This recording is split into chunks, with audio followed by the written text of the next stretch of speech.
Well, hello from Oregon again. Welcome to Moose Crack. Let's get on with it.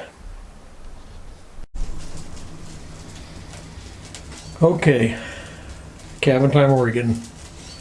And what are we looking at? That is what we call fat wood. That's fur. And if you look real hard, it almost looks like snow, don't it? But that's not. All of this is tree pitch, all of this. Covered, layered in tree pitch. This is some of the best fat wood a man can find. But here again, this is Oregon. And you don't buy that in the store, people. That comes right out of a fresh fir tree. Now, I got this stuff laying out in the rain, so it's damp. I'm going to take you over to the fire real quick while this thing's cooking, and I'm going to show you what's going on over here.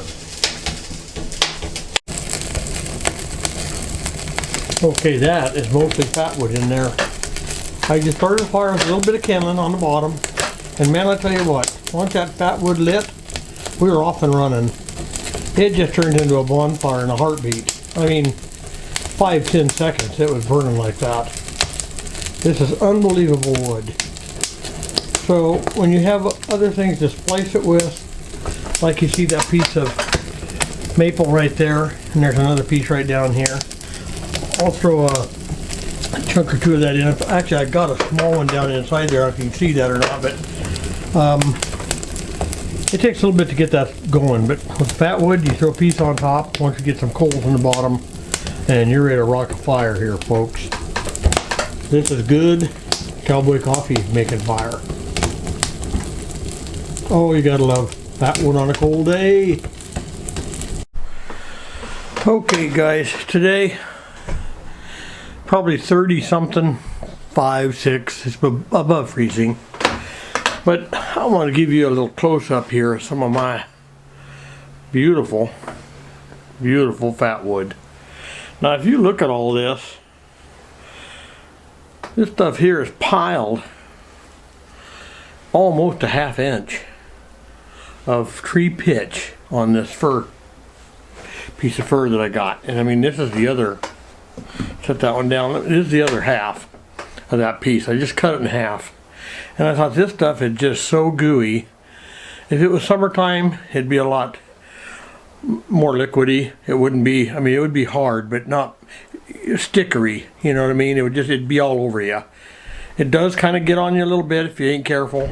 Got to handle it very carefully. But you know, take a match and light this piece off, and it just poof, off she goes.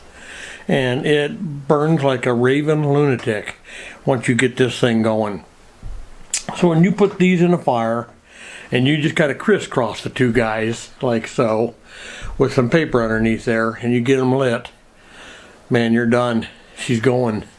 So I got a few pieces I put in the bottom of the fire. I get this going good and hot, and then I throw on my maple or my oak, whatever I may have, split, of course, because if you put it in there on a round, it likely could go out on you unless you burn enough of this to get it going. So normally I just split it. Once I do that, once this kind of gets the coal bed going a little bit, by God, it'll take hold. So today we're going to do something special for you folks. We're going to do some Hillbilly Coffee. Let's make you some Hillbilly Coffee, and you're more than welcome to come out here and drink it. That's all I got to say about that. Here we go. Okay, there it is, guys. We're lit. Like I said, little paper. Look at the dripping action going on there. That is some of the liquid pitch dripping off the wood as it melts. I told you it'll burn like a raging fire. I love it. Sure is a good fire starter. Gotta love that fat wood. Cedar, fir.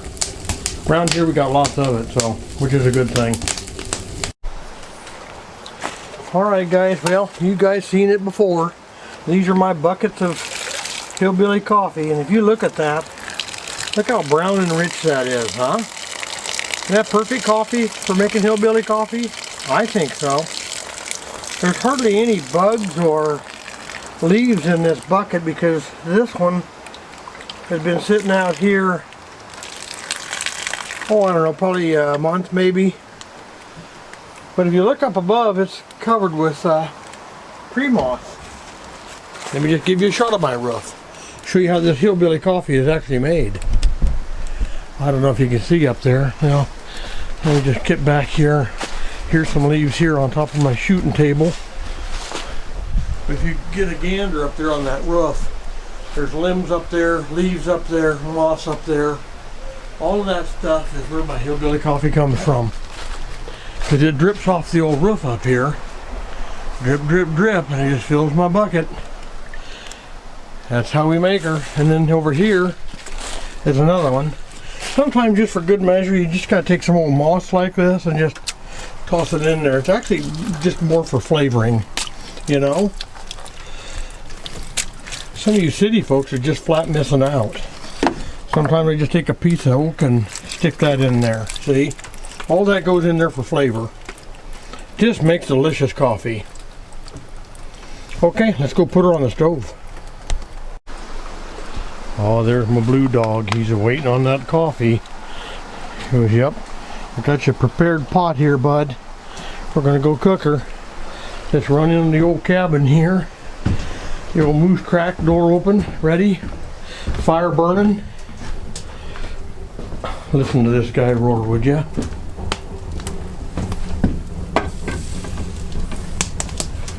Okay, coffee on the boil.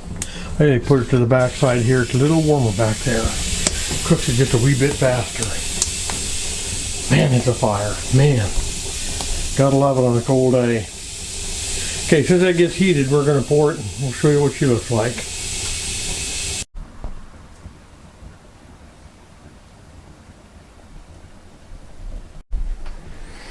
Alright guys, you seen the coffee boiling on the old wood stove. She's hot. This is our Hillbilly Coffee right here. I don't know if you can see that or not. Pretty dark.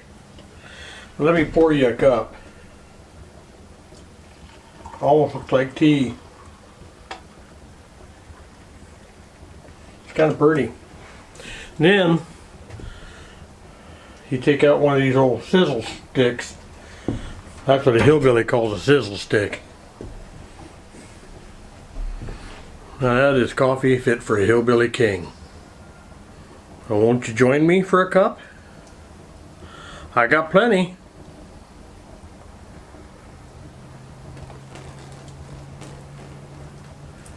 Yeah, it's hot.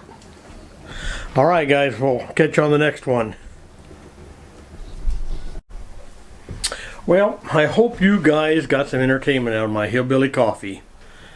You know, I've had a lot of people ask me, do you really drink that? Well, the answer to that is no. I have never drank Hillbilly Coffee.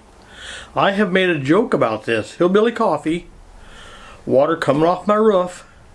It's pretty dirty, pretty nasty. That thing's got bugs and worms and dirt. You name it, it's probably in that bucket. So don't name it. But just for a joke, I started out a couple of years ago about this Hillbilly Coffee. Come get you some. I got plenty of it. More than welcome to share it with you. But the whole thing was just a joke. And then some people started thinking, oh my God, he's drinking that. Is he really drinking that Hillbilly Coffee? Nope, never have. Probably never will. It's just a joke. And it was all in humor. It seems like it kind of went the wrong way though. Sometimes my jokes do that. Just kidding. You know, sarcastic. It's that sarcastic humor that some people just don't get. So, I don't recommend you drinking it. I don't drink it. I don't think you should drink it. It might be safe if, like I boiled it, and if I'd have boiled it long enough, maybe a guy could have drank it. I still don't think I would recommend that. So, just a word of caution for you out there. I am going to do a video on my cowboy coffee. I'm going to go out to the spring, I'm going to dip in my coffee pot, fill it up, bring it in here, and I'm going to make some cowboy coffee with my spring water, which I've actually done before in the past. I never film it like start to finish. Get it out of the creek, build a fire, pour it in a cup, actually drink it. everything on camera, start to finish. I'm pretty lax about that. Sometimes I'll start something and I get halfway through it and then I move on to something else. Sometimes I'm hard to follow. But here again, I don't have a director. There's nobody editing my videos. Nobody's cut, stop, you forgot this, you forgot that. I don't have any of that. I do all my videos on my own. I'm pushing the button out here. I reach out here and grab the old button and turn you off and on. I don't edit much of anything because I don't have any editing equipment. So everything has to work off of me. Sometimes I put stuff out there that's not maybe 100% perfect. I did a video just a few days ago where when YouTube published it, they published it upside down. I couldn't seem to turn it around. I tried. I thought about even deleting the video. But people were watching and I thought, you know what? I'm just going to leave it be. It is what it is. So now I've got an upside down video out there thanks to YouTube. But since they don't charge me to put them on, they don't pay me anything to put them on, you either like it or you don't. You watch it or you don't. And that's up to you. And with that being said, thank you, all of you, for being here at Cabin Time Oregon with me and Blue. He's laying down here on the floor trying to grab some sleep. I did actually build a pretty hot fire today, so it's nice and warm up here on a cool day. He's enjoying that. But again, thanks everybody for subscribing, being a watcher of my little channel. I know I don't do much. Hard for me to find content sometimes when it's cold. But I do work on the cabin sometimes. They're little projects, little things that I'm not going to nitpick and show you. I figured some of the stuff I do is probably boring enough at times. You don't want to watch that. I get that. So with that being said, I'm going to say adios, and we will see you on the next video. And remember, you know the old saying, live your life carefully, guys, and I mean that. Some of you guys have been out there commenting and living a little dangerous, so be careful out there, okay? Weather's not good this time of year. You never know who you're going to run into. Literally. She's good and hot, fellas. So here we go. Hey, we'll catch you on the next one, okay? See ya.